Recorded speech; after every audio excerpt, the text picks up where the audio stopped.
Почитувани наставници и професори, почитувани учители, дами и господи. Велат дека за убавите работи никогаш не е доцна. Така и со вашиот ден, денот на учителот, кој од објективни причини го одбележуваме ден подоцна.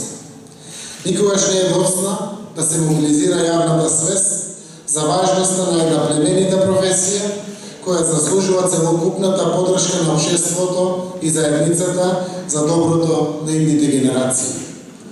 И затоа ми представува задоволство што и годинава имам можност да ви се обратам на ова свечена академија по повод 5 октомври, светскиот ден на учителот.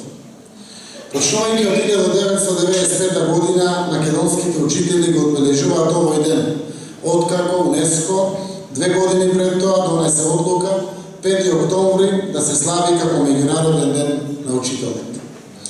Но треба да се знае дека Интернационалата за образование, која брои без малку 30 милиони образовни работници од околу 170 земји, го празнува светскиот ден на учителот од далечната 1966 година.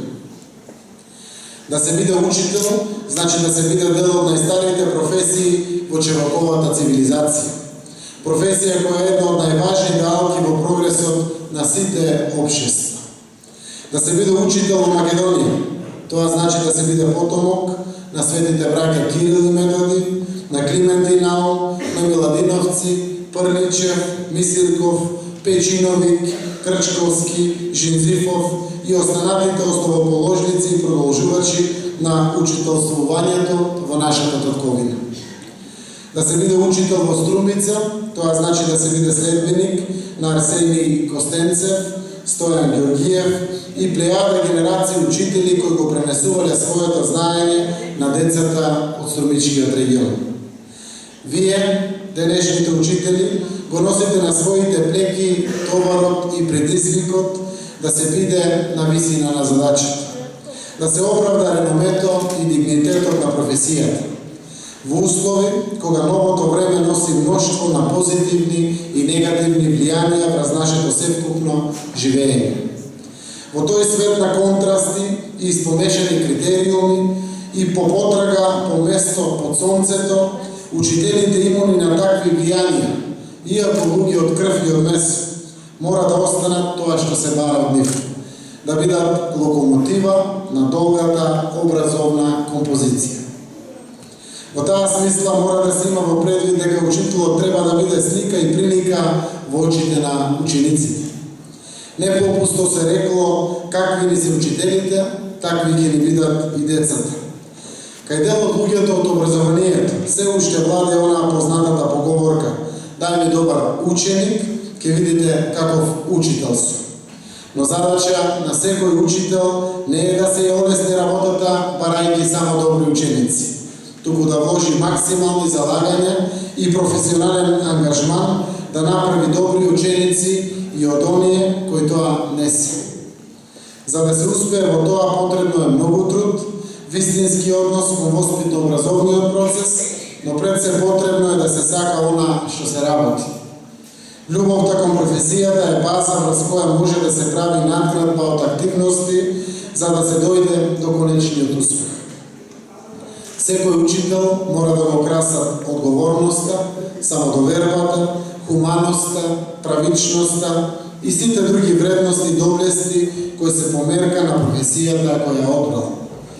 Некаде имам прочитано дека просечниот учител кажува, добриот учител објаснува, подобриот учител демонстрира, а најдобриот учител инспирира. Има многу вистина во оваа мисла. На тоа познатиот Чехов ќе додаде: кај учителот се треба да биде убаво и чисто, и лицето, и облеката, и мислата. Токму добрата, прецизна и позитивна мисла на учителот ќе го инспирира секој ученик да акумулира се повеќе и повеќе знаење и да напредува во процесот на образованието.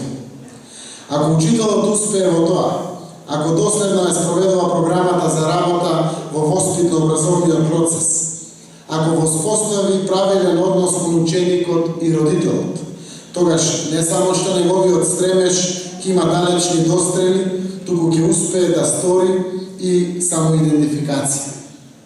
Од таквиот учител ќе бидат задоволни и учениците, и родителите, и колективот, и заедницата. А на крајот на краиштата ќе биде задоволен и самиот тој од себе. Но да се дојде до таа цел, мора да се исполни еден важен предуслов. Мора надвор од прагот на училиштето да се остават сите болки и домашни проблеми, сите предрасуди и политички убедувања и да се влезе чист со широка насмевка и подготвеност, да се биде несебичен во предавањето на знаењето. Не смее да се заборави дека учителите постојат заради учениците, а не обратно. Во исто време не смее да се заборави дека учителите заслужуваат вистински третман од општеството и достоинствен живот. Во таа смисла, поддршката од општина Струмица секогаш ќе ја имате. Нека ви е честит меѓународниот ден на учителот, а вие самите погрижете се сите останати денови во годината да бидат денови на ученикот. Благодарам.